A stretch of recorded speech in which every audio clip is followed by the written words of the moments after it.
Kathua encounter में शहीद हुए पुलिस के जवान तारिक अहमद की आखिरी रसूमात उनके आबाई गांव में अदा की गई हैं, जिसमें हजारों की तादाद में लोगों ने शिरकत की है और अपने बहादुर जवान को नमाखुश से सुपुर्द खाक किया। उनकी आखिरी रसूमात पूरे सरकारी एजाज के साथ अदा की गई हैं।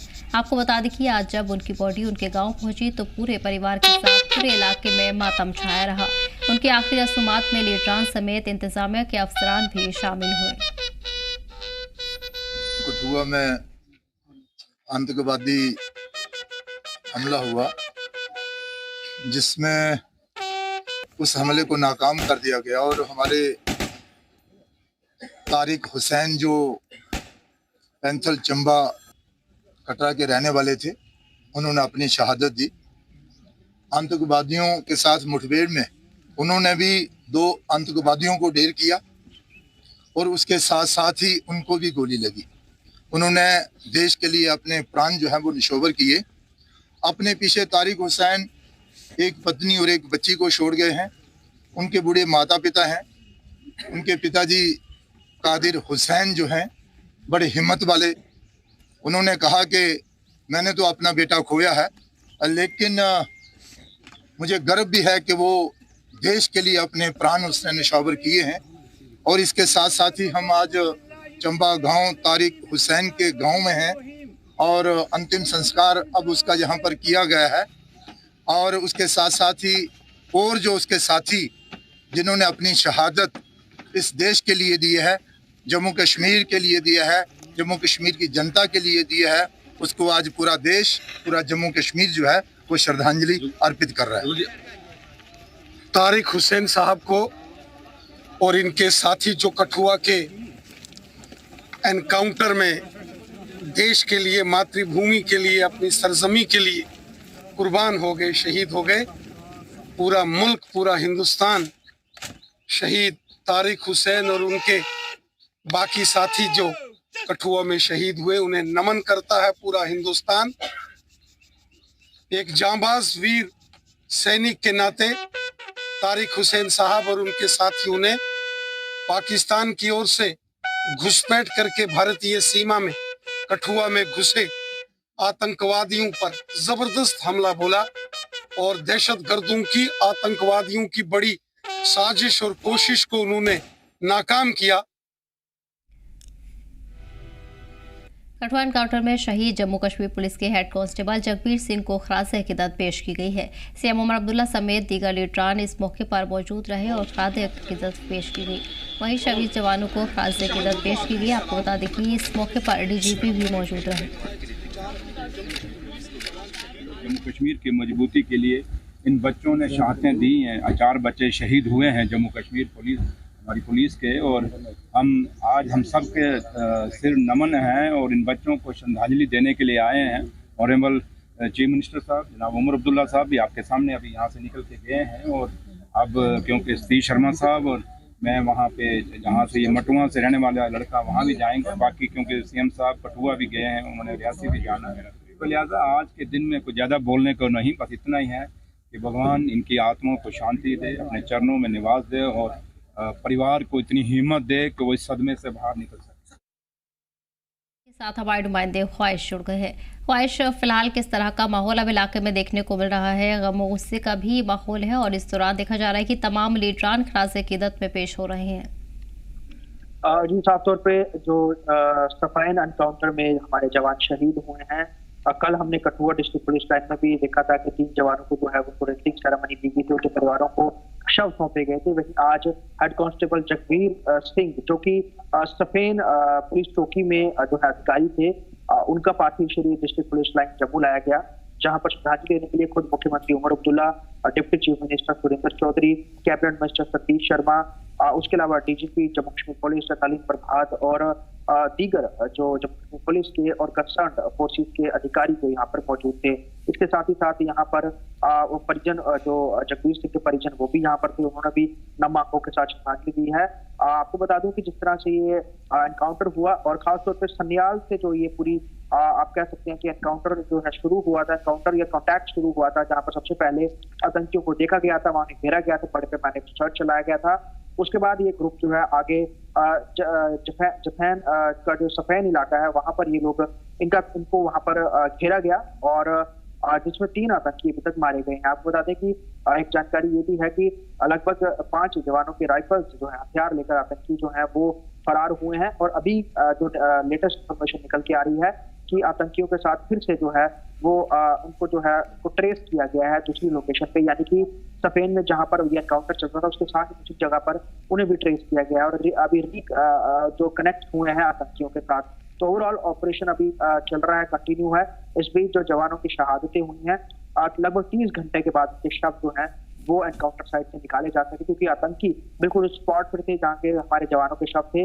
वो शवों को उठाने नहीं दे रहे थे कि जैसे ही कोई जाता था वो फायर करना शुरू कर देते थे। इस बीच कल दिन भर हमने वहां पर देखा कि कई सारे रॉकेट जो RL के जो फायर हैं वो करे गए वहां पर और वो जगह को सैनिटाइज करने की कोशिश की। फिर उसके बाद हमारे जवानों के शवों को जो है पुलिस ने वहां से निकाला और जिसमें ग्रामीणों ने भी साथ दिया। लेकिन अभी की बात करें जो हमारे चौथे जवान शहीद हुए थे हेड कांस्टेबल जगबीर सिंह, उनको जो है वो श्रद्धांजलि दी गई है और अब जहां से उनके परिवार के लिए जो है शव जो है पैतृक गांव के लिए भेजा गया है।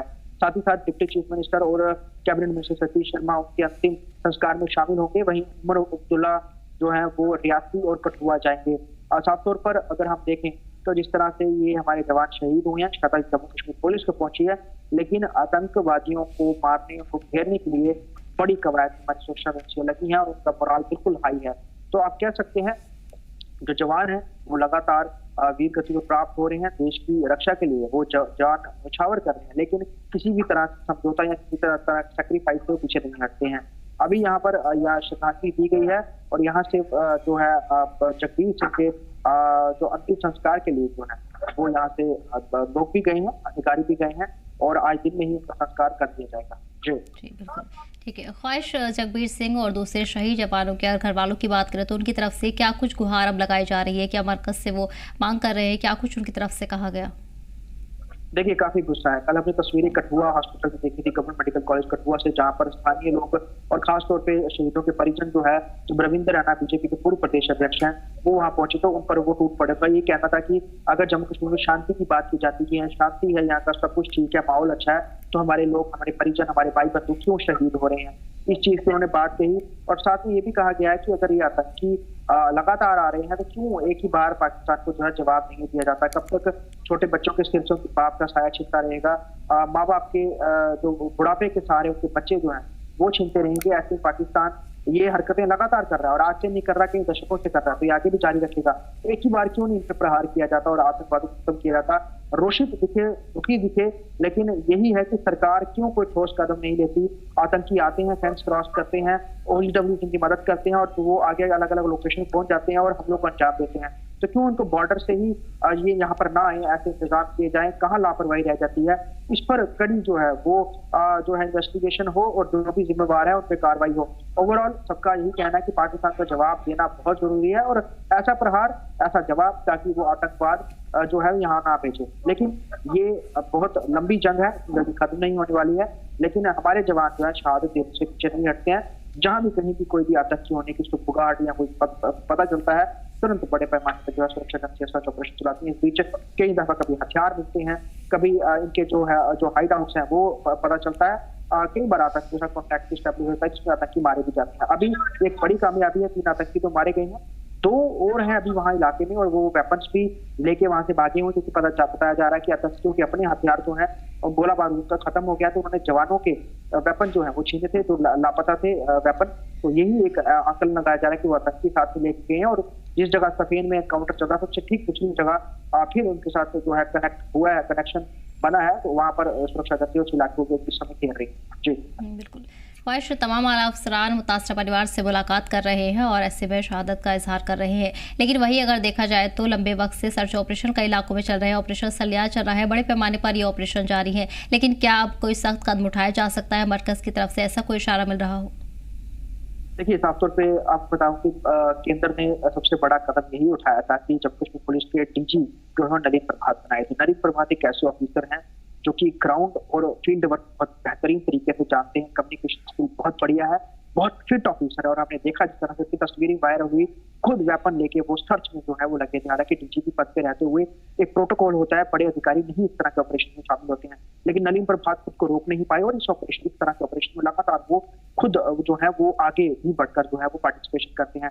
कल हमने खुद देखा जब जवान शहीद हुए, उनके जो बॉडीज हैं उनको उन्होंने कंधा दिया, एक को नहीं, क्योंकि बहुत दफा ये देखा जाता है कि अधिकारी एक कोई बॉडी को जो है कंधा देते हैं उसके बाद हट जाते हैं, लेकिन नलीन प्रभात ने एक जवान को कंधा दिया। अभी भी उनकी प्रायोरिटी यही है। और जब से वो आए हुए हैं तब से जम्मू कश्मीर पुलिस बहुत ज्यादा प्रोफेशनल हो रही है, बड़ा ज्यादा तेज नेटवर्क फैला रही है और ग्राउंड इंटेलिजेंस अपना बहुत ज्यादा बढ़ा रही है।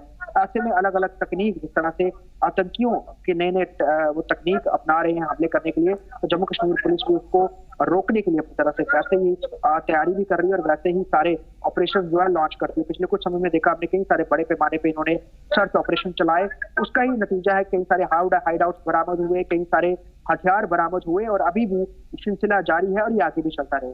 जी ख्वाहिश, इस दौरान मकामी लोगों की अगर बात करें तो उनकी सुरक्षा के हवाले से क्या कदम जमीनी स्तर पर उठाए जा रहे हैं? क्या एडवाइजरी मकामी लोगों के लिए जारी की गई है? किस तरह उनसे ताउन की अपील सीआरपीएफ के जवान कर रहे हैं?